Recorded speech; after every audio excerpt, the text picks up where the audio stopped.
बिहार के दो युवा नेता जिसने एकदम भौकाल मचा दिया है, जिसने गर्दा गर्दा बिहार की राजनीति में उड़ा दिया, वो दो बिहारी मिलकर सब पे भारी पड़ रहे। एक चिराग पासवान, दूसरा मुकेश सहनी। कैसे ये दोनों मिलकर एकदम बिहार की राजनीति में भूचाल लेकर आ गए हैं, एक एक करके हम आपको बताएंगे। आप देख रहे हैं बिहारी टॉप, मेरा नाम हमजा है और अभी तक हमारे चैनल को सब्सक्राइब नहीं किया तो कर लीजिए, फेसबुक पर देख रहे हैं तो फॉलो कर लीजिए। सबसे पहले बात शुरू करते हैं मुकेश सहनी से। मुकेश सहनी जो 2021 के टाइम पे अपने राजनीतिक कैरियर में सबसे डाउनफॉल पे थे, क्योंकि भाजपा ने उनको बर्बाद कर दिया था। एक तरीके से उनके तीनों सांसदों को अपने में मिलाकर उनको इकलौता कर दिया। कुछ दिनों बाद उनका मंत्रालय चला गया और उसके कुछ महीनों बाद उनका जो एमएलसी का छोटा रिचार्ज था वो भी खत्म हो गया। लोगों को लगा कि अब मुकेश सहनी राजनीतिक ढलान पे चले गए हैं, उनकी राजनीतिक हत्या कर दी गई है। ऐसा लगने लगा कि राजनीतिक में उनको अब खत्म कर दिया गया है। मगर उसके बाद मुकेश सहनी ने शिद्दत किया, मेहनत किया, भागे दौड़े और उसके बाद बोछा का चुनाव आया और मुकेश सहनी और उनकी पार्टी 29,000 वोट लेकर आई।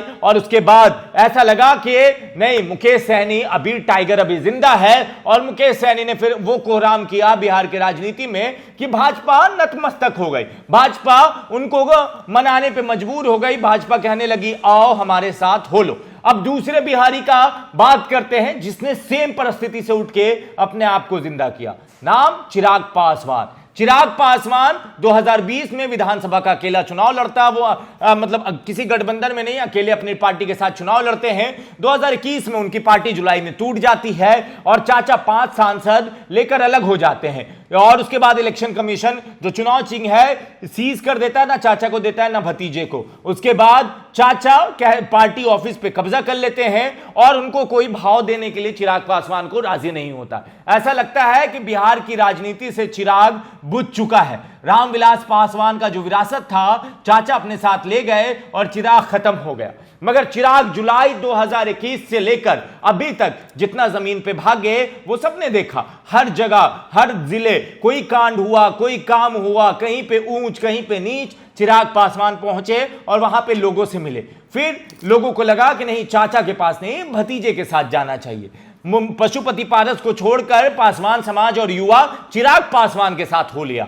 चिराग पासवान इतना मेहनत किए, वो कहते हैं कि मेहनत इतना करो कि कामयाबी शोर मचा दे, और वो शोर भाजपा के कान में सुनाई देने लगा। भाजपा डोरे डालने लगी, भाजपा उनसे कुर्नी उपचुनाव में प्रचार कराने उतार दी। उनको लगने लगा कि अब इसके बिना सब कुछ अधूरा है। उसके बाद कुर्नी का रिजल्ट बताने लगा कि भाजपा अगर पूरा है तो उसमें मुकेश सहनी और चिराग पासवान की जरूरत है। फिर अचानक से एक दौर आता है और उसमें नित्यानंद राय मिलना शुरू करते हैं और फिर भाजपा को लगने लगता है कि चिराग के बिना हम यहां अपना चिराग नहीं जला पाएंगे और फिर गठबंधन में शामिल कर लेती है भाजपा चिराग पासवान को। मोदी जी गाल पे हाथ लगा के थपथपाते हैं, आशीर्वाद देते हैं, मगर यह आशीर्वाद एक बिहारी लेता है। बिहारी जिसको आशीर्वाद मिला नहीं, उसने छीना है। दो बिहारी जिसने दिखाया कि हम अपने पे आ जाएं तो सब पे भारी पड़ते हैं, एक मुकेश सहनी, एक चिराग पासवान। और इनके लिए यह कहा जा सकता है कि टाइगर जिंदा है। एक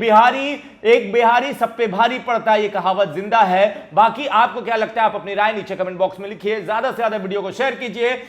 अगर वीडियो पसंद आया है तो लाइक और सब्सक्राइब जरूर कीजिए। धन्यवाद।